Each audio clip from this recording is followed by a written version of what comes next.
Welcome to the party.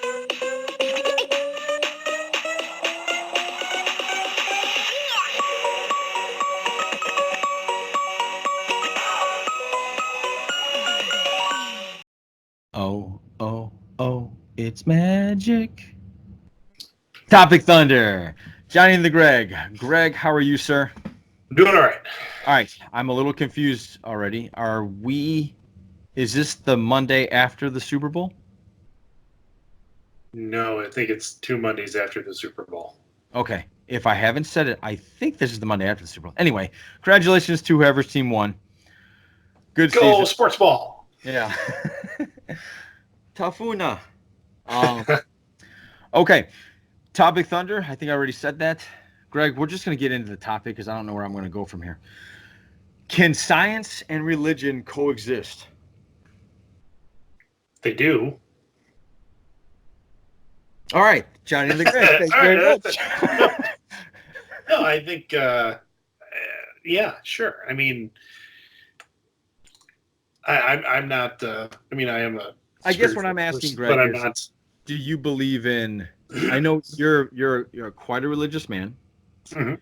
Um, so when you were teaching this to your children, when did how much of the Bible do you follow? How much of the Bible do you think is true? How much of the Bible um, has lost its luster because of science? Things like that. Mhm.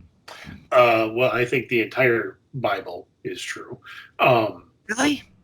I do. There's not one thing you think is wrong in that Bible? Not one thing. No, I think it's inspired word of God. So that's me, and we can.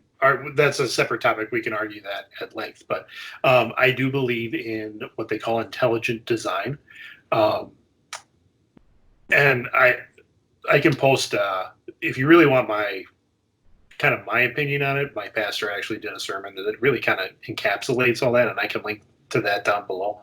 Um, that's only for the hardcore people that really want to listen to a 1 hour sermon about science versus the Bible and how science actually can prove the existence of God.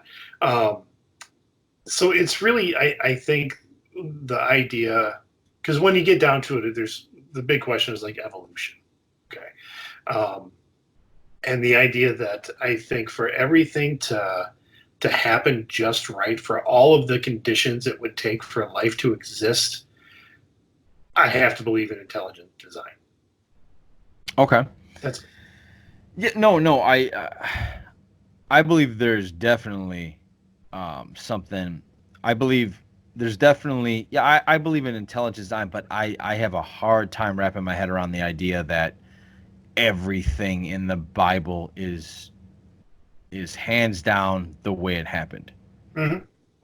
Um, Not that I don't believe in certain things, and I know I think a lot of people get really upset. Like you're either a hardcore believer in the Bible, or like you have to believe it all, or you can't pick and choose. Because when you start Mhm. picking and choosing, you start getting into this gray area of what's right and what's wrong, and what do you believe in. So Mhm. then you start following that way versus what it's supposed to be.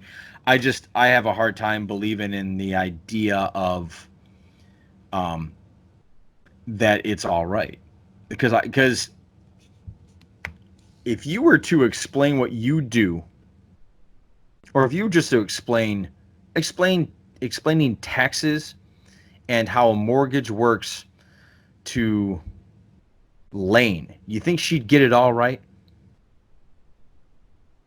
Like if you told her to write it down in a book, do you think Right. she'd get it all down? You think she'd get it all down and it'd be word for word perfect? No, but she's 9. Right. I get that. But what I'm saying is you're talking about intelligent design. Mhm. Okay. Now, I think there's a lot of things out there in the that science hasn't even figured out yet, and that is obviously done by God. Because I do believe in God. I do believe that He created all this in His incredible imagination. But I don't think we have the fuzziest idea of how all of that works. And I think it's like when you start, I don't know, I'm trying to think of an example because I feel like if God's talking to us, a lot of the times we're a 9-year old. Mhm. Like we can't figure out, like, you connected all of these dots. Wow. Right. right? So we can't figure that out. So if we're not figuring that out, like it's the simplest way he can explain it. So therefore, we're Well, not getting it all. well, and kind of what you're saying there about not us understanding. Do we have to? No, but what I'm saying, this goes into somebody then writing down the Bible, because God Mhm. didn't come down and write the Bible. He told people, and they wrote what their experience was, right?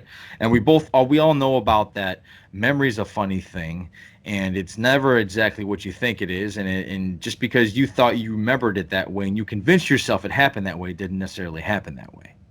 That's been proven. That's scientifically proven. So I guess what I'm saying is, when it comes down to those moments, you don't think somebody messed up, or this is what he meant? How many times do people misinterpret the Bible itself? I mean, Oh yeah, there's translations. I mean, right. So people that's disagreeing about what. I mean, even just Greek translations, or let alone ancient Hebrew translations, and that's why you have so many different denominations of Christianity in general. Is right. people disagree on what was actually meant by this, that, and the other thing. So Yeah. I think if you, for me, it's major on the majors, minor on the minors. I mean, I like the whole story Explain of that. Jesus. Explain that. Majors on the majors, minors on the minors. Like if someone's trying to explain to me, like there are young Earth, what they call young Earth people, and they believe the Earth is around 6,000 years old, and then science would tell us no, the Earth is actually billions of years old, and that's how we can tell with carbon dating and everything else like that. Okay. I don't care. I really don't care how old the Earth is or isn't. It doesn't shake my basic foundations of my faith, because I believe that Jesus came down. He was the Son of God. He did have a mission. He's going to come back again to judge everybody. I mean, I that's what I believe. None of that has anything to do with how old I think the Earth is. Okay. So So if that would be a minor. Now, if you keep thinking to me and say, okay, but was Jesus really the Son of God? That to me is a major, and I would say yes. oh, I see what you're saying. Okay, I'm picking up it now. All right. Mm. So what you're saying is, if so, a minor thing is, it doesn't matter if it was 40 days or 40 nights in the Yeah, I mean, desert. The thing is, he was in the desert. That's the yeah, main. yeah, he was, He took and on temptation, if I'm getting that right. yeah, Yeah. so Okay. that then Okay. the idea of people get into that. I mean, the argument would be, well, then why did they say 40 days and 40 nights? And that's where you can go back to translation. Is it properly translated? If it is, then I would say, yeah, Okay. it's 40 days, All 40 right. nights. I mean, it's, That who, makes a lot. That makes a lot more sense then to me. Okay. so, Because I just I worry about people, or I shouldn't say I worry about them, but I don't know. It makes me go, like, you believe in all of this. Are you one of those people? Like, are you one of those people that believe in the whole thing, and there's not one part that's wrong? mhm, yeah. I Okay. mean, if, So isn't there something about, like, you shouldn't wear different colored cloth?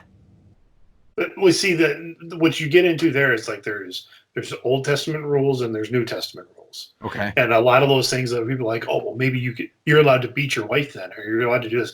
A lot of that's Old Testament stuff.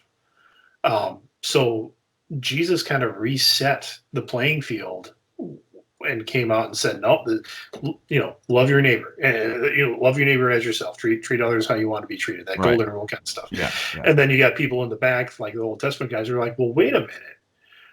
What that whole love your enemies thing? God was killing people, through holy smiting at Jericho. And you're like, that's again Old Testament stuff. The rules were different. I mean, there's that when you hear about Old Covenant, New Covenant, go by the rules that Jesus laid down, and then you're good. Yeah. And then there's a meme out there that I actually like. It's got the rendition of Jesus like doing the Sermon on the Mount, and he's like, love your neighbor like yourself. And somebody goes, wait a minute, what if they're gay? Were you not paying attention to what I just said? It's like, no, everybody. You just kind of brought up I just thought of an idea where Old Testament versus New Testament. It's kind of like before you have a kid and then after you have a kid. You look at the world completely different. You do. You really Right? do. Like, Yeah. I'll give a perfect example. Right now, me and my dog aren't getting along. Okay. In other times, if my dog misbehaved, there would be punishment. Now, I'm not going to go into that punishment, but It was appropriate so that people yeah, aren't. yes, I'm not beating my dog, people. Right. But I have to rethink everything. Like here's a better example. Sometimes I roughhouse with my dog. Okay. Gwen watches that and thinks that's how Oh, you're yeah. supposed to handle the dog. And she doesn't understand that. No, like, you can't do that. And he might not understand that. And you might not be like as tough as I am, or like, you know what I mean? And so I think like maybe that was God. Old Testament was like before a kid, and then after a kid, you're kind of looking at the world a little bit differently now, So that was just a thought I had. So Yeah. you all right? Yep. Oh yeah, I'm good. I'm processing all that. So, Okay. but yeah, I mean, between you and I, we have lots of conversations like this. I mean, I really like the way my pastor kind of laid it out. And he's not a very, to say he's not a preachy pastor kind of sounds weird, but the way he can convey information to a believer or a non-believer, it's just like, hey, here's what the Bible says, and here's what science. I mean, he brings in a lot of arguments from the both sides and kind of puts them together and then presents it. And then says what? So, Make up your well, mind. obviously, he's on the Jesus team. So, Well, no, I know that. What I'm saying is he laying down? You said he's laying down like two different. Like, there's this side, there's this side. He'll say, like, this is what the scientific community says, and then okay. the Bible says, and here's where he'll use the Bible. And he said, I wish I could explain it right now, but I know I would try and I would mess it up. But he's like, they try to use science to disprove the Bible, but if you use science to disprove creation, you end up disproving the science. Is kind of what it gets down to. Well, okay. I think if you're using science to disprove the Bible, that's kind of a bad. That's not the right way I think you should go about it. Maybe that's just my personal opinion. I think those are people that are like, what are you trying to prove? Are you trying to prove that there is no God? Are you trying to prove that? Yeah. Like, I've talked to plenty of people, and first off, I mean, if anybody thinks that America is still a Christian nation, you're wrong, because over 50% of Americans don't identify with any religion anymore. Like, they don't even identify as atheists. They just say, no, I just don't. They don't get into that. over 50%. Over 50%, yeah. That's a lot. That's a lot. It is. So, I mean, even from a political standpoint, when people are like, no, we're a Christian nation, it's like, not anymore. Well, I don't trust anything with. I mean, right now, if you're watching those elections, have you watched a debate? Oh, yeah, and I have a hard time with them. Those are horrible. Yeah. 30 seconds to prove that's an insane, like, that's how we pick our leader, Greg. 30 seconds of and it's turning into 30 seconds of a smackdown. Yeah, 30 seconds of verbally bashing somebody else. Yeah, not talking about their policy. Yeah, not talking about how you're going to make things better or how we should vote for you. I just don't. Greg, I can't even tell you how to make a peanut butter and jelly sandwich in 30 seconds. Yeah. Right? Like, and that's how we're picking our leader? Like, that doesn't make any sense. No, like, it really doesn't. And it's kind of another topic altogether, but politics in this country is so. No, that's. I mean, yeah. And for me, there are certain topics that I hold to be paramount in an election year, and I want to know what people think about those topics. And I won't watch a debate like flat out because I can't stand it. There are a couple news sources that I trust, and they're not network news sources. Right. Yeah. There's people that I have. Philip DeFranco, I think, does a great job. I agree. I started watching him after you send the. He'll break down both sides of an argument. He tells the good, he tells the bad. he's very open about where he lies personally in Mhm. his politics, but he's not there to try to make us agree with him. He Go wants to one way or the other. yeah, he's like, these are the facts. Figure it out for yourself. He encourages the engagement of conversation through his media outlets, which I think is fantastic. Yep. So he's one guy that I go to. I check out political news from outside the country to see what What because they're saying. yeah, because there are certain parts of the world that they don't like the political system. Our political system to them, they're just going to report the facts. Like, here's what this side said. Here's what this side said. Yeah. You know, Yeah. this guy misspoke when he said this, and we can prove it here. I mean, that's what I'm looking for. Right. Yeah, I agree. Yeah, it's So- I don't listen to anything on the news. I mean, I hear the headlines, but I don't know who's lying. Oh, I don't know who's Exactly. The twisting. accusations that if you don't watch network news that you're uninformed is bullshit. Because I believe all network news is going to take a slant on it. The liberal media, the conservative media, you have to go out and find something outside of that bubble. Yeah, I agree. I agree. All right, we hit a lot of things real Yeah. on this one, and we did it in 16 minutes, so that's not too bad. Yes, Did we do a fact of the day? not yet. Okay. Before we go and do the fact of the day, if anybody wants us to talk about anything that we've talked about, or I guess go further into it, please let us know in the comments below. This is stuff we would love to talk about because I just like to hear other people's opinions. I have no idea where other people stand. And I appreciate you, Greg, being open about your faith, how you feel, and not getting mad if I have a different one or if I'm asking questions about it. So I'm just saying I appreciate that. But again, anybody else, let us know. We'd love to talk about it. All right, moving on to our fact. The Sacramento Public Library started a library of things, in quotes, earlier this year, allowing patrons to check out, among other things, sewing machines and other items that patrons may find useful but do not need to own long term. That's brilliant. It is. And you know what? I just heard about this. So at the University of Wisconsin Library, there is a librarian by the name of Ian Benton. And yes, I will link to him down below. And he was, from what I could tell, instrumental in starting a lending library of tools for college students. Anything from yard tools, power tools, hand tools, they've got it in the UW library for a college student who might be like, hey, I need a rake. I don't really want to go buy one because I don't need one long term, but he can go to the library, check out a rake, go do the job, bring it on back. That's a brilliant idea. I think it really is. And it's the idea that, public libraries in general need to do something to stay relevant. Correct. And during the information age. And there are some libraries that I've seen that are doing a great job of that. The Austin Public Library is awesome. That's like a tourist attraction now. It's so cool. And then, Austin, Texas. Austin, Texas. Yeah.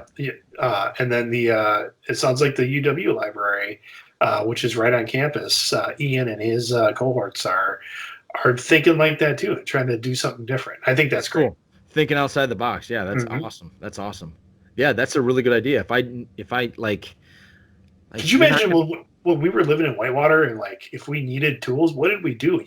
We looked at each other and you're like, do you have a hammer? I'm like, no, I don't have a hammer. Right. Well, we'll use the phone.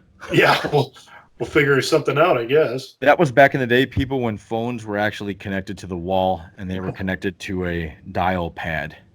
Just point of reference. You ever see that video where the dad puts out a rotary phone to his kids that are like 18 and says, you have 5 minutes to dial this number? So I kind of got a story about that too. Oh, do you really? Yeah, I was in college. I was what they call a field practicum, which was you're not student teaching, but we're going to go put you in a school for a little bit during the weekend. So they bust us in from this small country college to inner city Milwaukee. And it's exactly what you're thinking. They wanted all these people that look like me to go get inner city experience for a lot of people that didn't look like me. Why? Why?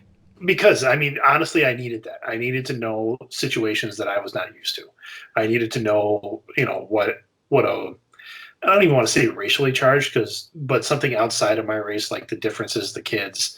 It was very different. I loved the experience. I really did. So wait, time out. So you did this when you were in college, or you Yeah. did this before college?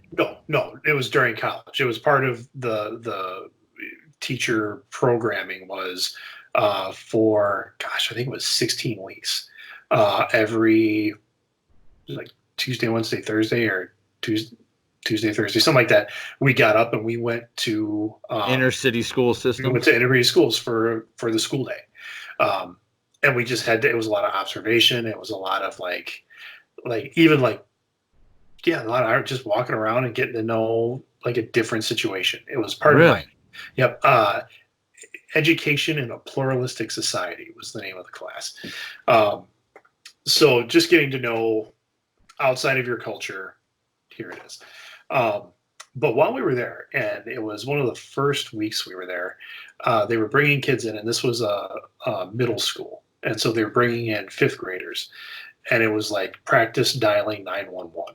And you had to give them your name, give them your name, give your address, tell them what the situation is. It was just that practice that they wanted to do with kids. And they had an old rotary dial phone. And we're like, okay, dial 911. And they kind of start pushing in the buttons, and they're like, how do we do this? And I'm like, oh, well, the 9 is here. And I went, shh. Yeah. And this kid, young, just funny African-American kid just shouts out, dang, that N-word gonna be dead by the time the phone gets done.